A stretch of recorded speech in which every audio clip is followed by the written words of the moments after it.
Офіційний саундтрек, йоу. Штольня. Вхід у змінному житті, New School XS, йоу.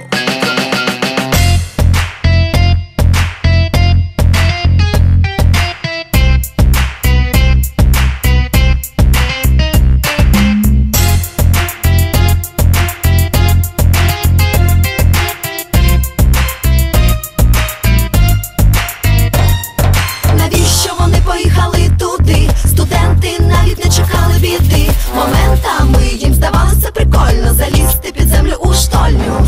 Отак, це цікаво, це збуджує стан. Але від підземелля загубили вони план. Що тепер робити будемо? По якому коридору підемо? Не знаємо, шукаємо. Штольня. Спочатку було дуже весело і прикольно, а потім стало темно, страшно і больно. Багато таємниць ховає штольня. Штольня.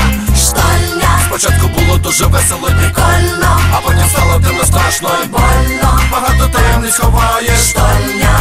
Штольня. Ось коли бачиш своїх друзів наскрізь, крок і ще крок, зупинись, повернись, подивись, хто стоїть за спиною. Проводи обережно по стіні рукою. Павутина, серце б'ється безупинно, мене зрозуміють всі, хто побачить цю картину. Якщо людину загубити під землею, хто буде з нею, що буде з нею? Штольня. Спочатку було дуже весело і прикольно, а потім стало темно, страшно і больно. Багато таємниць ховає штольня. Штольня. Штольня. Спочатку було дуже весело і прикольно, а потім стало темно, страшно і больно. Багато таємниць ховає штольня. Штольня. Все одно я тебе знайду, вже не відпущу, одну не залишу.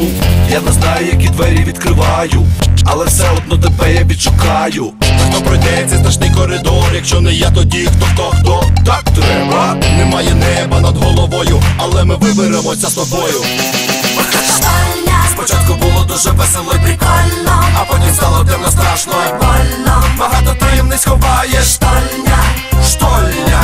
Штольня. Спочатку було дуже весело і прикольно, а потім стало темно, страшно і больно. Багато таємниць ховає штольня. Штольня.